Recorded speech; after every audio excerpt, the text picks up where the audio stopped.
Last week saw the launch of the Whistler UK, a new organisation that aims to give legal advice, protection and psychological help to whistleblowers from all walks of life.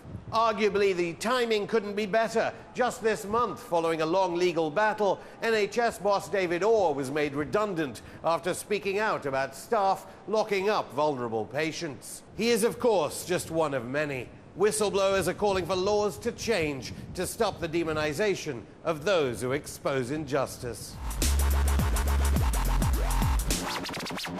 With me is Professor Gavin Mcfadgen from the Centre for Investigative Journalism and Eileen Chubb from Compassion in Care. Welcome, both of you. First of all, Eileen, what's the difference between the Whistler and other websites like Whistleblower UK, for instance? Oh, we're fundamentally different. A hands-on organisation that wants to help whistleblowers and, you know, with all the problems they're facing each day. So we are fundamentally different. We do not want, you know, anyone with titles, job titles. We just want people that care about whistleblowers. How do you mean job titles? We don't want chair people or chief executives and, you know, helpline switchboards that, you know, have people that don't understand what it feels like to be in that position. I mean, for me, you know, every day calls coming in, and the first thing that I say to people is, I know how you feel because I've been there. And you're getting them, Gavin, from all walks of life, I understand? Yes, we, from every conceivable quarter, you get calls. Some people just want to talk to you. They need to talk to someone because they're worried about what's going to happen to them if they blow the whistle. But Eileen gets many more of these calls and has to deal with them and has been dealing with them for years. So you get a real sense of what you can do to help people and what you can't do to help them. So we concentrate largely on what we can do to help people, as well as also to change the law in the end, so that the law is sympathetic to whistleblowers and protects them. We'll get on to that. Eileen, last time I saw you, you were with Edward Snowden's lawyer, Tom Drake, you know, some of the most celebrated whistleblowers in the United States. Is there any comparison between whistleblowing in the National Health Service or in schools compared to the US Department of Defense? Absolutely. Whatever background. I mean, I deal with 70% healthcare, hospitals, doctors, care home workers. The other 30% come from all different areas. Now, I believe that all whistleblowers should be protected equally. Whether their whistleblowing is convenient or not, they should be protected.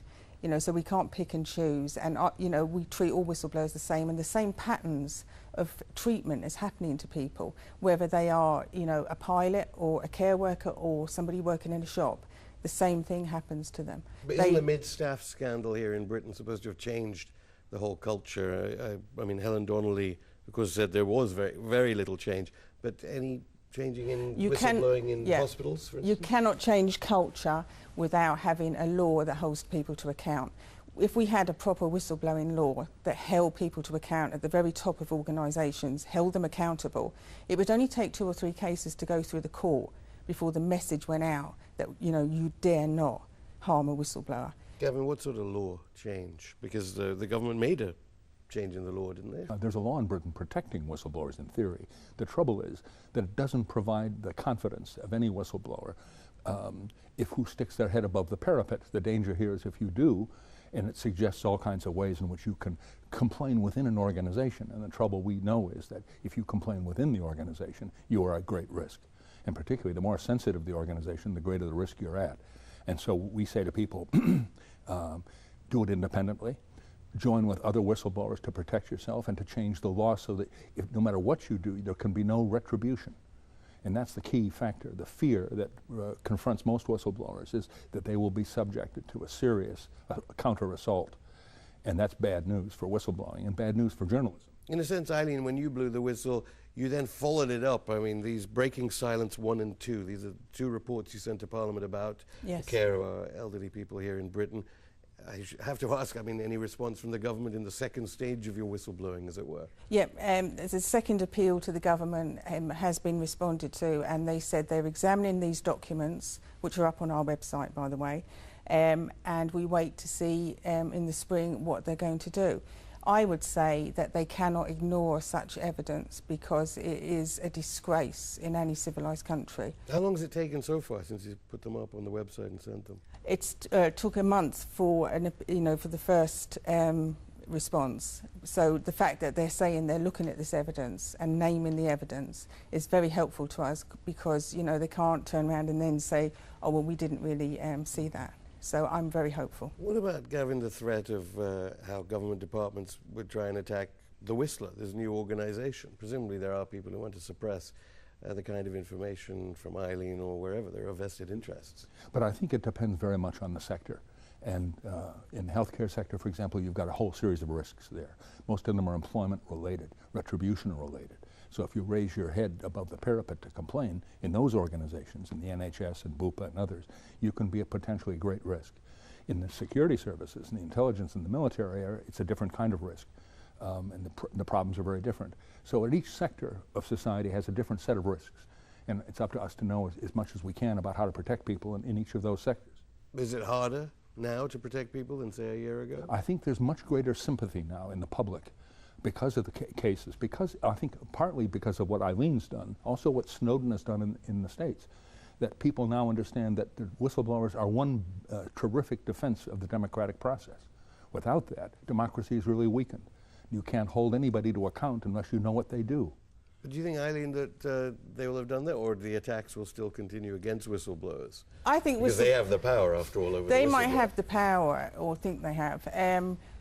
I think coming through what I've come through personally, I don't understand the word impossible anymore, because I've already done the impossible to be standing here today. You know, nobody would have said that, you know, I could be doing this. I think with whistleblowers, you've got people of huge courage and huge integrity, and I speak to people every day in the most dreadful positions. And I think if we band together and stand together, that we are a force that no one can basically suppress, because there's safety in numbers. And Gavin, I know that you're working with the Courage Foundation. Tell me about what that organization is. I think we both are. It's an organization in the defense of whistleblowers in the public interest. And this is sort of an international organization, unlike ourselves, which are mostly UK, though not explicitly that.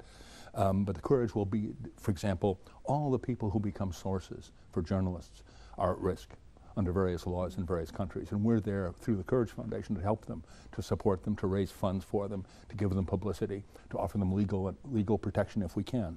And so those are the things that separate Courage, I think, in a sense, from us, but we're all part of the same struggle. And the struggle is to protect whistleblowing, protect the integrity of whistleblowers, and to prevent the ghastly retribution, which is a common feature of anybody who stands up. But, I mean, ironically, the Courage Foundation, I understand, they're allied to Edward Snowden and to WikiLeaks. Do you think there's any dangers there? Certainly the mainstream media seems to be turning against the ideas of WikiLeaks, let alone all the different views we hear today about Edward Snowden, about him perhaps being a traitor to GCHQ, let alone the NSA. I think that's true. I mean, there's a whole section of society, particularly the government-related section and corporate sections, who despise whistleblowers of that kind and will act against them. On the other hand, they have significant public sympathy. I mean, there were 55 to 65% in the States supporting Snowden now, even though a huge campaign against him was started throughout the media. Even here, a significant number of people support Julian Assange, who was, almost every newspaper here is attacked, and most of the government influence is in the press. And that's what people read, and so they assume that anybody who objects to the government in any way at all or publishes something that the government doesn't like is somehow dangerous. I mean, they would say the same thing about us in a different way, but the imperative is for people to speak the truth, and that's what we're here to defend. Eileen, Chubb, Professor Gavin Mcfadgen, thank you. Pleasure.